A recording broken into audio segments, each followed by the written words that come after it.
Dumayo pa talaga kami sa napakalayong lugar na ito para kumain lang. Dahil nga post-Valentine's Day. So, tingnan natin kung anong mga food. Sabi ko na nga lang, sana worth it ang pagod papunta dito. Hi, this is Mac and Rose at nandito po tayo ngayon sa Angono Rizal. Wow. Opo, dahil nga daw meron ditong isang kilalang resto na ayan, tagpuan Lakeview daw.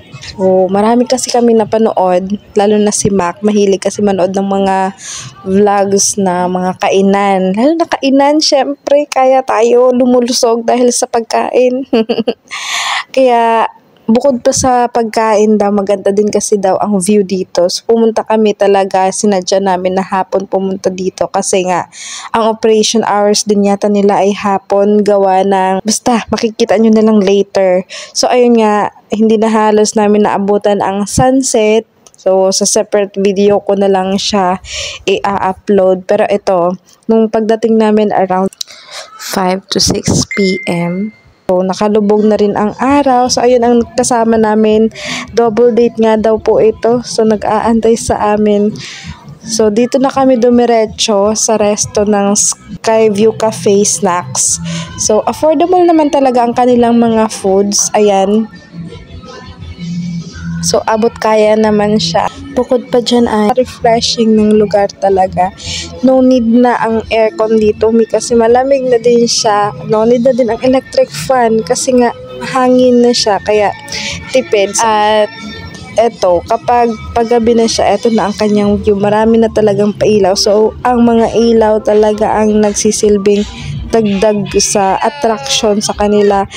Maraming mga riders kaming nakita.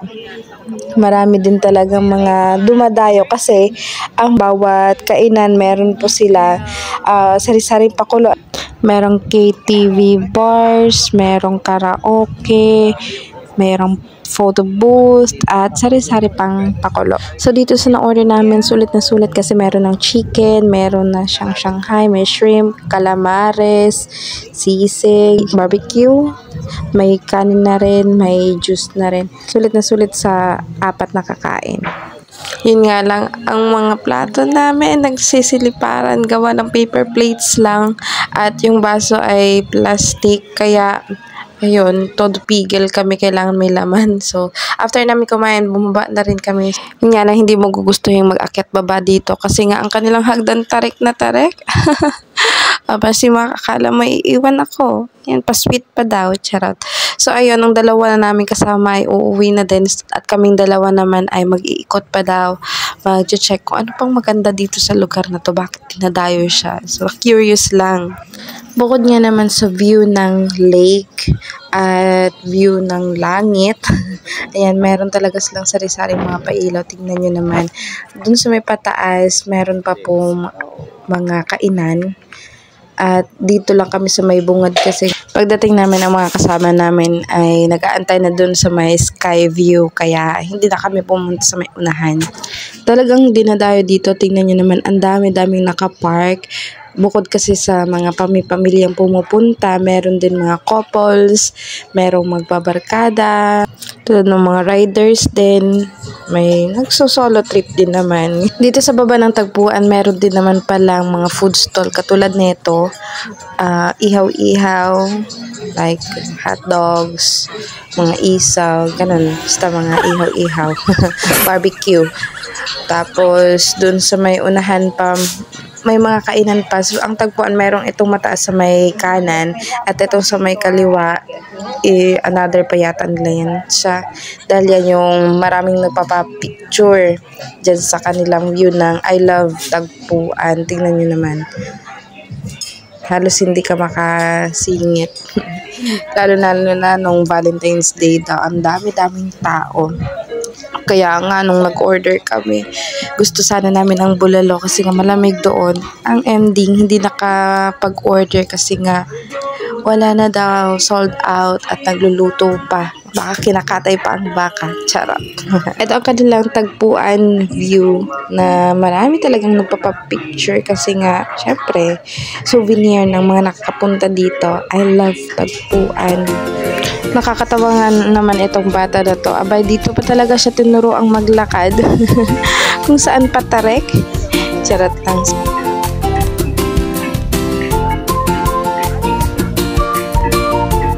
At ito na nga ang kanilang view kapag dito ka na sa may taas. Sorry na, kaagad magalaw ang nag-video. Pero ayun, tignan nyo naman, ang dami-daming sasakyang nakaparada doon.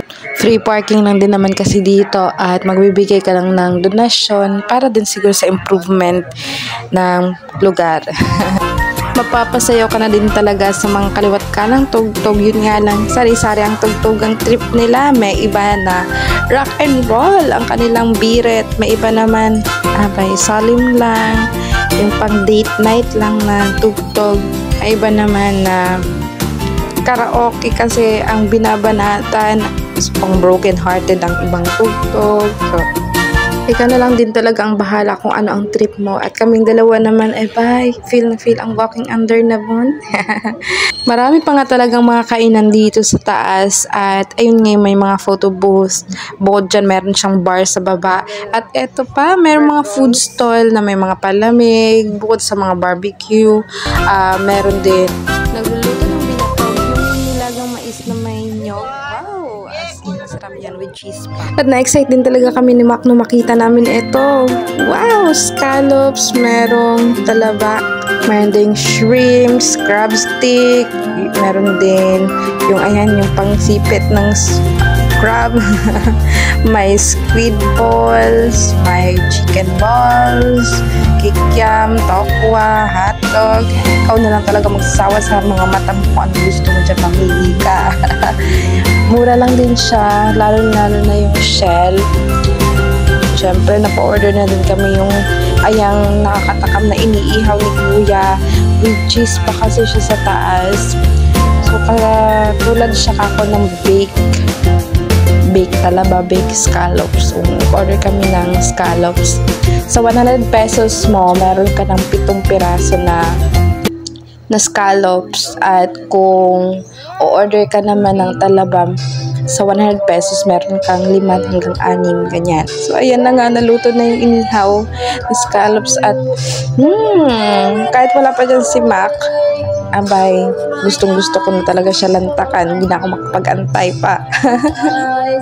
So, sabi ko, tikpan lang muna namin. Nag-order lang talaga kami ng isang order niyan. Okay, paglapit ni Max sa table namin, wow! Nauna pa talaga siya. Excited na talaga siyang kumain kasi tingnan niyo naman, napaka-cheesy. Mataba din siya, like malaman.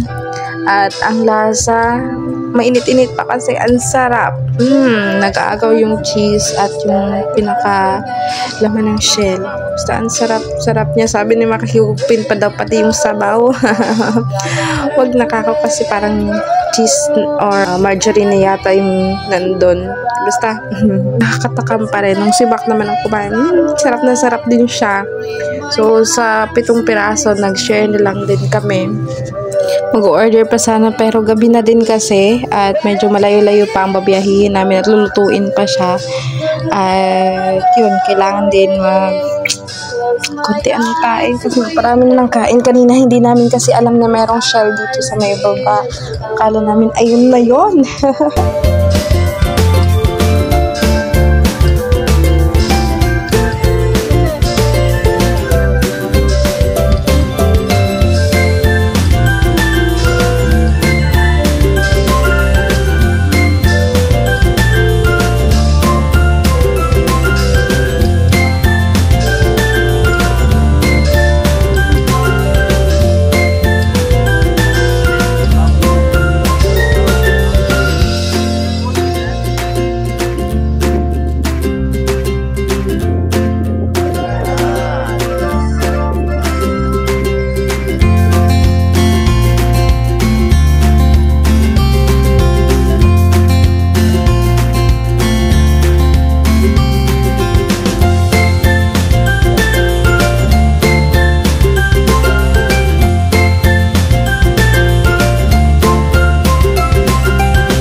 niya talaga sobra kasi yung sabaw niyang nandun ay yung sarili niyang sabaw. So, ayun, after namin kumain, gumayak na rin kami pa uwi. O, tingnan niyo, yung may mga couple na nagde-date pa.